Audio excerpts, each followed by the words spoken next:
Tapi kalau tim yang proses membangun, step by step ya tentu dicari pemain yang siap bermain di bermain di tim yang seperti ini. Karena kalau model seperti ini berarti kita cari banyak ke pemain-pemain muda yang secara punya potensial yang siap berproses bersama Nah, Juventus kalau gitu Bu. memang Jadi targetnya langsung tancap gas, artinya kan berarti tentu dengan ingin menjuarai segala kemungkinan kompetisi yang ada. Tentu pemainnya pun tentu pemain-pemain top gitu. Tapi kalau memang tujuannya untuk menjaga kestabilan atau sambil melihat potensi kira-kira di winter mercato ini cukup hanya untuk reinforcement atau untuk menambal celah yang ada di tim Juve saat ini, tentu pemilihan pemainnya pun dan teknik mercatonya pun juga akan sangat bervariatif.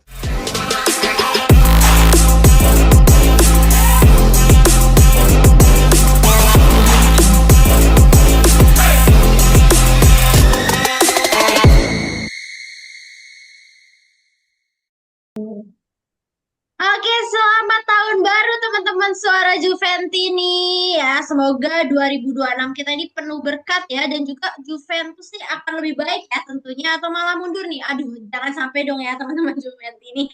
Oke, selamat datang kembali, kita ada di sesi News Mercato. Nah, tentunya aku Amel tidak sendirian nih, karena aku sudah ditemani oleh dua narasumber kece kita, yaitu ada Mas Adi dan juga Mas Wandi. Boleh nih Mas Wandi dulu deh, disapa teman-teman Juventini kita. Silakan Mas. Halo, gue Wandi, Juvendi dari Bekasi. Selamat tahun baru 2026. Semoga Indonesia jauh dari bencana, makin sejahtera rakyatnya, dan Juventus bisa juara segala kompetisi. Oke, amin amin. Terima kasih Mas Wandi. Oke, silakan Mas Adi, silakan Mas. halo investor Juventini, perkenalkan gua Adi Juventini dari Jakarta Barat. Selamat tahun baru 2026, semoga Juve makin jaya dan makin konsisten menangnya. Biar enggak negatif thinking lagi. Oke, terima kasih Mas Adi. Amin amin ya teman-teman. Pokoknya 2026 ini doa yang terbaik tentunya ya untuk teman-teman yang nonton dan juga untuk klub kesayangan kita Juventus. Nah, sebelum kita mulai ke materi nih, teman-teman nih mungkin nih yang mau, aku pengen juga dia jadi salah satu narasumber. Bisa nggak sih? Aduh, bisa banget dong teman-teman. Kalian tinggal bergabung gitu ya, menjadi membership Suara Juventini. Selain kalian bisa menjadi salah satu narasumber gitu ya, seperti Mas Wandi gitu ya. Nah, kalian juga bisa tergabung dalam grup WA nih, yang pastinya kita bakal update terus tentang Juventus. Kalian juga bisa buat mau nyari teman gitu ya, biar WA kalian gak kesepian, langsung aja deh gabung. Nah, mungkin nih yang mau mendukung channel kesayangan kita ya, Suara Juventini, dengan cara lain, itu bisa banget. Kita sekarang udah ada QR ya, teman-teman bisa langsung scan aja nih untuk memberikan dukungan gitu ya buat hostnya, buat channel Suara Juventini, dan juga buat narasumber-narasumber, supaya kita bisa makin semangat nih buat konten, dan siapa tahu bakalan sering buat ketemu langsung nih kontennya. Oke, kalau gitu kita langsung aja nih ya, kita akan membahas tiga topik penting nih teman-teman seputar Juventus ya, dimana kita akan bahas bursa transfer Januari, lalu ada perubahan manajemen, dan juga peluang transfer menarik yang melibatkan Genoa. Pastinya seru banget, jadi jangan kemana-mana, stay terus. Langsung aja kita masuk ke materi pertama kita ya. Seperti yang kita tahu ya teman-teman, jendela transfer musim dingin Serie A ini kan akan segera dibuka nih pada 2 Januari hingga 3 Februari 2026. Ya, bagi Juventus ini periode singkat 1 bulan ini menjadi krusial nih untuk melakukan booster gitu ya, buat menambah kekuatan gitu, buat menambal celah nih yang terlihat selama paruh pertama musim. Ya, kalau kita lihat dari laporan dari Parker Transfer, yaitu ada Matteo Moreto dan juga Fabrizio Romano, menyebutkan kan bahwa manajemen Bianconeri ini memiliki prioritas jelas nih. Kita mencari bek kanan baru ya, karena performa Joao Mario yang belum meyakinkan, serta pelapis ideal bagi Kenan Yildiz ya. Namun kan seperti yang kita lihat ya, bergerak di pasar Januari ini bukanlah perkara mudah nih, karena banyak klub yang cenderung memagari pemain andalan mereka nih. Strategi paling realistis bagi Juventus kan adalah mengincar gitu ya profil pemain berkualitas yang kurang mendapatkan jam terbang di klub besar lain. Dan juga kalau kita berkaca nih pada kesuksesan transfer seperti Kolo Muani gitu ya musim lalu, yang memberikan dampak instan. Nah, kalau kita lihat dengan jadwal padat itu yang melibatkan kompetisi domestik dan juga Liga Champion di depan mata, setiap rekrutan baru di musim dingin ini kan harus memiliki kesiapan fisik nih dan juga taktis gitu ya untuk langsung nyetel gitu dengan skema pelatih kita yaitu Luciano Spalletti gitu. Nah, gimana nih? Menurut narasumber gitu, kira-kira posisi apa nih yang urgensi gitu, yang paling duluan gitu untuk didatangkan? Gimana nih pendapat ya? Silakan Mas Adi dulu deh, boleh.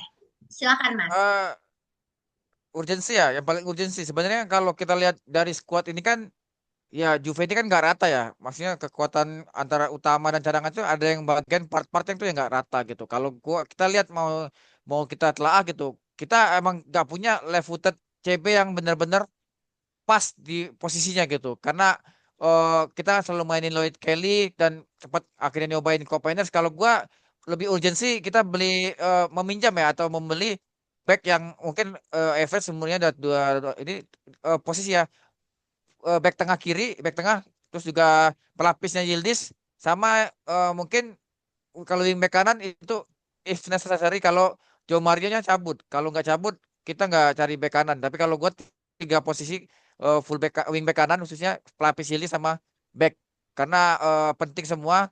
Tapi kalau untuk full back kanan tadi catatannya kalau Joe Mario cabut, kalau kagak ya kita nggak beli berarti begitu, Amel. Oke, terima kasih Mas Adi. Berarti kalau dari Mas Adi ada tiga posisi tadi ya, apa full back kanan, back tengah, sama pelapis Yildiz gitu ya. Oke, kalau dari Mas Wandi nih gimana? Setuju dengan pendapat Mas Adi atau mungkin ada pendapat lain? Silakan Mas Wandi. Oke, setuju sama pendapat Mas Adi. Memang kita butuh central back terutama ya, central back yang ya istilahnya pelapis Bremer sih, karena kita nggak bisa harap terus terusan berharap Gatti masih sering cedera, apalagi ada isunya juga akan jadi alat tukar gitu. Kalau lu juga kita melihat juga dia sekarang bagus untuk posisi back, tapi dia memang progresif ke depan juga gitu. Jadi memang kita benar-benar butuh posisi central back yang rawan untuk ditinggalkan oleh Bremer ketika Bremer pun masih sering bolak-balik ke J Medical gitu. Yang kedua, pelapis Yildiz yang setara gitu, karena ya susah sih cari pelapis Yildiz yang setara, tapi memang kita butuh pelapis yang memang kita tidak bisa mengharapkan Yildiz bisa main di sisa musim ini secara terus-menerus selama 90 menit gitu. Karena ya nanti ya overuse jadinya Kenan Yildiz. Yang terakhir memang tuh paling tersier, kebutuhan tersier sih memang fullback kanan sih. Fullback kanan masih sejauh ini masih bisa di backup oleh Kalulu juga masih bisa, dan juga Joe Mario sih harusnya even sampai sekarang juga tidak pernah bermain secara waktu yang lama ya, tapi maksudnya tidak dikasih menit bermain oleh Spalletti, tapi harusnya ketika dibutuhkan mungkin masih bisa gitu. Dan posisi yang lain striker eh ya cukup sih kayaknya Openda sama Jonathan David, karena untuk posisi striker ya kita masih bisa berharap Vlahovic masih bisa untuk masuk lagi di tim gitu. Di tengah masih oke sih. Jadi emang sepakat sama Mas Adi, full back kanan, central back, dan posisi pelapis Yildiz gitu.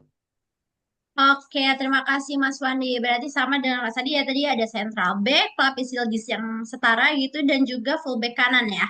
Oke, kalau buat teman-teman suara Juventus ini juga boleh komen nih. Kira-kira sepakat nggak nih? Kalau tiga posisi itu yang benar-benar urgensi nih buat Juventus nantinya untuk kita cari nih ya di Mercato musim dingin nanti.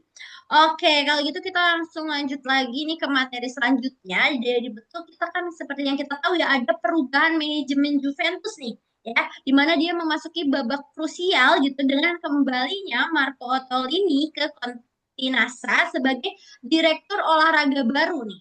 Nah, penunjukan ini kan yang dipimpin oleh CEO ya, Damian Comoli, menandai pergeseran besar menuju model rekrutmen modern nih yang menggabungkan analisis data digital dengan insting pemandu bakat tradisional.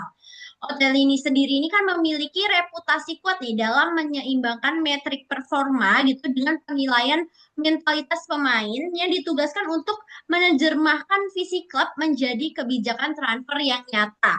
Kalau kita lihat tugas pertama Otilini ini sudah menanti nih di depan mata, yaitu memimpin pergerakan Juventus nih pada bursa transfer musim dingin Januari mendatang gitu ya. Di mana fokus utamanya ini bukan lagi sekedar mencari pemain berbakat secara teknis ya, melainkan mengidentifikasi profil gitu yang memang memiliki DNA Juventus ya, di mana pemain yang mengombinasikan kualitas taktis dengan ketangguhan mental gitu dan juga kepemimpinan. Nah, kalau kita lihat di tengah momentum positif gitu ya, tim asuhan Luciano Spalletti, kehadiran Otellini ini kan diharapkan mampu memberikan stabilitas dan juga presisi nih dalam setiap keputusan transfer yang diambil klub.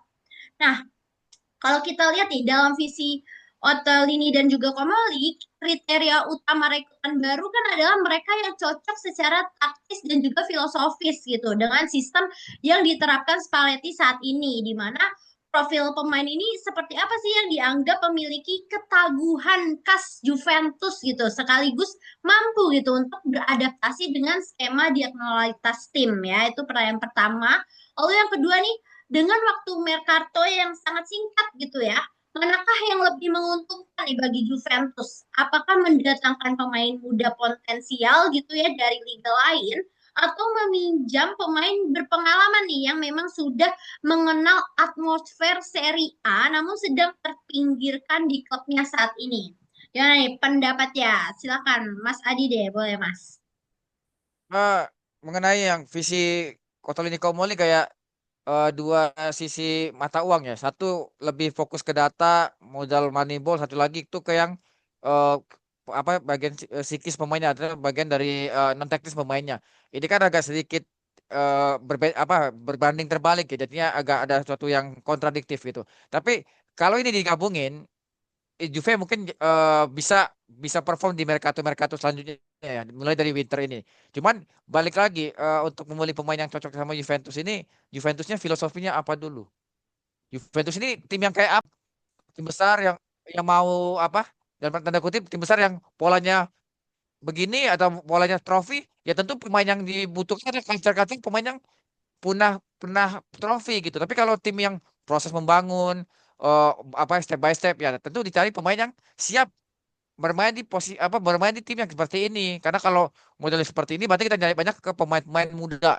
Pemain-pemain muda yang secara punya potensial yang siap berproses bersama Juventus gitu, Bu. Jadi bukan pemain yang levelnya matang. Karena kalau pemain matang dia akan melihat tim yang seperti apa Juventus ini. Oh, ini timnya masih berproses banyak pemain muda dan gua butuh eh, hasil. Dia pemain-pemain matang ini juga butuh tim yang siap ngasih gua apa gitu. Walaupun gua udah kerja keras, tapi tim ini mau ngasih gua apa. Tapi kalau cuman pemain muda siap dengan tim berproses kayak Juventus ya, cocoknya pemain muda. Tapi baik lagi pemain muda ini yang levelnya seperti apa dulu. Banyak pemain Oke, terima kasih Mas Adi. Berarti tadi ya, filosof kita harus lihat dulu nih filosofi Juve yang seperti apa ya untuk menemukan pemain ya dan juga kalau misalnya untuk Mas Adi tadi lebih setuju berarti untuk pemain muda yang lebih potensial ya atau mungkin malah pemain-pemain yang belum pernah bermain di Serie A begitu ya Mas Adi ya. ya betul. Oke, nah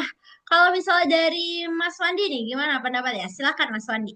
Oke, jadi Marco Tolini ya, dia kan sebenarnya pernah bersama Juve juga kan. Jadi sebenarnya yang ingin kita tahu ini sebenarnya ya seperti kata Mas Adi tadi, Juventus di tangan Comoli, di tangan Ottolini dan juga Modesto yang technical director ini pengen bawa Juve ini apakah langsung tancap gas ataukah Juve ini harus step by step nih. Karena ada beberapa filosofi nih. Tancap gas, prestasi, cung gitu langsung prestasi tinggi atau pelan-pelan step by step tapi secara kestabilan tuh lebih stabil gitu. Nah, itu yang harus diputuskan dulu nih oleh utamanya sebagai dari Comoli sebagai CEO dari Juve. Nah, kalau emang targetnya langsung tancap gas, artinya kan berarti tentu dengan ingin menjuarai segala kemungkinan kompetisi yang ada. Tentu pemainnya pun tentu pemain-pemain top gitu. Tapi kalau emang tujuannya untuk menjaga kestabilan atau sambil melihat potensi kira-kira di winter mercato ini cukup hanya untuk reinforcement atau untuk menambal celah yang ada di tim Juve saat ini, tentu pemilihan-pilihan pemainnya pun dan teknik mercatonya pun juga akan sangat bervariatif. Tentu akan satu pasti akan bermain secara aman gitu. Kalau ditanya apakah perlu DNA Juventus atau tidak, ya DNA Juventus kan intinya lah DNA Juventus adalah kemenangan adalah satu-satunya. Tentu kita mencari pemain yang memang dari segi profil, dari segi statistik itu memang memiliki satu riwayat cedera yang minimal tentu. Karena kalau cederanya panjang ya ngapain kita ikutkan dalam sebuah winter mercato gitu. Yang kedua, tentu secara statistik dia sering jadi pemain inti juga gitu. Walaupun misalnya dia bukan pemain inti tapi dia punya pengalaman atau mental-mental juara gitu. Yang ketiga, apakah misalnya pemain ini juga mau berkorban atau misalnya ini pemain ini didatangkan hanya untuk selama 1,5 musim saja gitu. Nah itu memang harus diputuskan bersama-sama oleh Komoli sama Modeston juga selama Otolini kalau memang sudah resmi gitu. Nah jadi itu yang menjadi titik fokus di winter mercato, reinforcement dan juga menambal celah yang ada. Kalau ditanyakan apakah better pemain dari Liga Italia atau pemain dari liga luar, ya kalau saya sih sepakat dengan Mas Adi juga, tapi tetap kalau misalnya ada pemain Italia dari Liga Italia juga bisa masuk, itu kan lebih bagus lagi. Apalagi kan Spalletti mantan pelatih Italia juga, tentu lebih pandang kultur dari Liga Italia itu pemain Italia. Tapi tidak menutup kemungkinan seperti kita dapat Mutiara tahun lalu dari Ronald Colomuani, Renato Veiga, Kelly juga yang selama ini selalu menjadi starter padahal selalu diremehin oleh Juventini gitu. Itu semua adalah pemain-pemain yang bermain semua di luar Serie A. Ternyata memiliki peran yang bagus selama dipinjamkan atau selama bermain di Juve gitu. Nah, sebenarnya sih banyak sih nama-nama pemain, cuma mungkin nanti kan kita bahas berikutnya. Tapi intinya eh, semua itu harus sesuai dengan kriteria ataupun filosofi dari apa yang diharapkan oleh CEO Juve itu sendiri gitu. Dan target apa yang ingin dicapai. Oke, terima kasih Mas Wandi. Jadi untuk menentukan gitu ya, kita mau butuh pemain yang baru atau apa, kita balik lagi nih ngeliat ya tadi filosofisnya nih, kita mau langsung yang tancap gas atau emang mau menjaga stabilitas gitu ya untuk menambal yang emang ada kurang apa nih Juventus kayak gitu ya Mas ya. Berarti kita lihat lagi nih untuk apa namanya Mercatonya, kita butuh yang seperti apa nih ya. Nah, kalau misalnya kita lihat nih ya, kita lanjut ke materi selanjutnya ya. Kayaknya bursa transfer Januari Juventus kali ini gitu nampaknya akan diwarnai oleh diplomasi internal ya. Ya di mana kita kan ada kehadiran dari Marco Ottolini ya sebagai direktur olahraga baru di Cotinasa. Dan kalau kita lihat kan dia dengan latar belakangnya sebagai ex petinggi Genoa gitu ya. Ottilini ini kan memiliki pengetahuan mendalam nih mengenai aset-aset di Marasi yang bisa mungkin melengkapi nih skema dari Luciano Spalletti ya. Kalau kita lihat ini ada fokusnya gitu ini tertuju pada dua nama nih yaitu Mattia Perin gitu yang diinginkan Genoa sebagai kiper utama dan juga ada Brock Norton Kavi gitu ya, Kavi, bek kanan potensial Genoa yang masuk dalam radar Juventus ya. Situasi ini kan bisa membuka peluang nih terjadinya skema pertukaran atau swap gitu ya, atau negosiasi paket yang melibatkan kedua pemain tersebut. Nah, Juventus kan sedang membutuhkan tenaga baru gitu ya di sektor bek kanan ya kan untuk menggantikan peran Joao Mario yang belum memuaskan nih. Nah, sementara kan kalau kita lihat Genoa membutuhkan sosok pemimpin gitu ya di bawah Mister Gawang untuk keluar dari zona degradasi. Nah, pertanyaan ini untuk Mas Adi dan Mas Wandi, akankah gitu kedekatan Ottolini gitu dengan mantan klubnya gitu bisa menjadi pelicin nih bagi kesepakatan yang menguntungkan kedua belah pihak gitu dan akan terjadinya swap gitu atau pertukaran gimana ya? Kalau pendapatnya dari Mas Adi deh, silakan Mas. Eh, Kalau kita pertukaran ini sebenarnya yang ada satu pihak yang win ya dalam artian menang gitu. Genoa dapat kiper yang berpengalaman ya walaupun berpengalaman Perin berpengalaman sebagai kiper nomor 2 di Juventus gitu. Tapi Juve akan dapat pemain muda gitu ya. Tapi Juve akan kehilangan Perin dan harus membeli kiper baru untuk pelapis di Grey. Ini jadi eh Genoa secara pikir sih mereka menang, dapat Perin, dapat pengalaman gitu kiper. Juve-nya harus kehilangan dua jadinya. Juve harus dapat Goofy, Juve harus nggak beli kiper baru untuk pelapis dan harga kiper baru juga nggak murah untuk yang pelapis dan kiper mana yang mau pindah ke Juventus Cuma jadi cadangan doang gitu. Jadi yang agak-agak tricky nanti di Mercato Januari ini kalau swap ini terjadi karena kita akan membeli kiper baru. Di samping kita akan membeli pemain di posisi yang lain. Nah, itu pun bisa terjadi kita bisa dapat kiper baru kalau Joao Mario-nya cabut dengan duitnya buat dibeliin kiper backup. Ini yang jadi apa ini banyak apa ya? Banyak eh, ketidakbaikannya dalam eh, transfer ini yang menurut gua agak sedikit tricky kalau Juventus mengambil solusi bahwa swap oke, tapi kita nggak punya kiper pelapis kecuali karena kiper next gen yang punya mungkin kualitas yang bagus siap menjadi kiper kedua, tapi kan nggak ada. Apakah Pinsoglio siap jadi kiper kedua dan next gen jadi kiper ketiga juga belum tentu bisa akan terjadi seperti itu. Jadi mungkin harus matang Otolini dan Komoli di Mercato Winter ini bahwa apa namanya melepas kiper senior sebagai status backup dengan pemain muda agak tricky. Kenapa? Karena kita akan memiliki kiper baru. Kecuali yang kita tukar ini Pisoglio, mungkin oke win-win solution buat Juventus. Tapi buat buat dengan Perin agak sedikit tricky karena akan ada problem besar nanti ketika kita gak dapat pengganti Perin di winter ini. Kayak gak mungkin Di Gray main terus dan Pisoglio gak mungkin main ketika Di Gray gak bisa main. Ya ini akan jadi alarm juga, warning buat Juventus di sisa musim di di 2026. Jadi menurut gua ya Terla tetap tepat dan cermat transfer itu. Nggak perlu pemain yang high profile, tapi oh ini cocok nih. Ini sesuai dengan apa yang kita mau. Pemain muda punya potensi dan siap main di pressure yang sangat tinggi. Karena Juventus tentu berbeda sama tim-tim kayak Roma ataupun apa dalam standar pemain-pemain muda datang main starter di Juventus. Datang bukan berarti langsung gaji gede aja enggak. Pressure-nya akan terlihat bahwa pemain ini lo akan ditonton publik, tekanan media dan fans itu akan punya ekspektasi besar terhadap pemain-pemain muda yang datang ke Juventus. Ini yang mungkin profil-profil yang kita harus lihat bahwa pemain-pemain kayak Kufi ini apakah punya itu nanti di ketika swap ini terjadi gitu, Amel.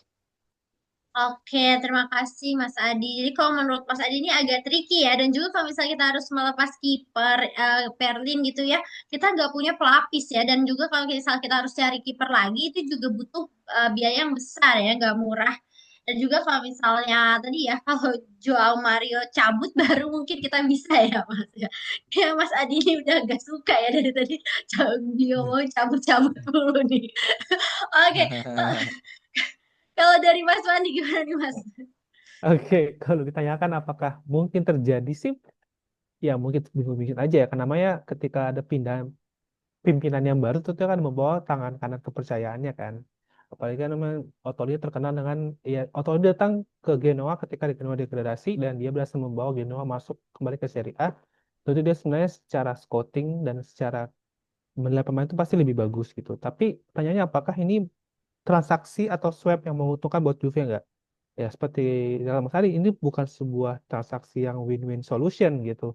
Ini bukan simbiosis mutualisme. Ini nih, sudah merugikan salah satu pihak gitu. Utamanya di Juve kan, karena itu tadi posisi bek kanan kita itu di seperti materi pertama tadi ini masih kebutuhan tersier gitu dibandingkan dari central back ataupun dengan pelapis Yildiz. Jadi emang kebutuhan fullback kanan ketika misalnya di swap dengan Brook Kuvi itu itu kebutuhan tersier jadi kita nggak perlu banget gitu kecuali kalau emang Joe Mario dijual tapi itu pun sebenarnya masih bisa ditambal oleh beberapa pemain Juve yang lain gitu. Karena ya misalnya di next gen segala macam tapi kalau misalnya kiper ini Perin sampai ditukar itu Perin adalah ya susah mencari kiper pelapis seperti Perin dengan jam terbang yang tinggi, pengalaman juga di Liga Champions, pengalaman di Serie A, pengalaman di Coppa Italia, pernah dipanggil timnas juga gitu kan. Jadi ketika ditukar dengan pemain bek kanan dari Genoa, menurutku itu Juve sangat dirugikan posisinya gitu. Jadi memang sebaiknya semoga transfer ini tidak terjadi ya karena ini sangat-sangat tidak menguntungkan Juventus gitu. Oke, terima kasih Mas Wandi. Berarti kalau dari Mas Adi dan Mas Wandi juga setuju ya kalau misalnya ini kurang menguntungkan gitu ya dari segi untuk Juventusnya dan semoga aja kalau misalnya Mas Wandi tadi berharapnya nggak usah terjadi gitu ya. kita beli aja mungkin yang lain gitu ya, nggak mesti nih harus swap sama Genoa.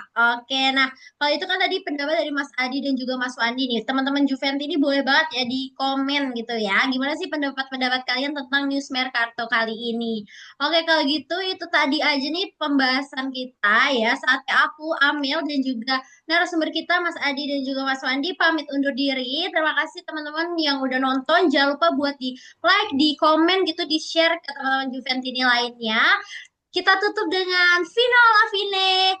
Forza Forza Forza Juve. Juve. Juve!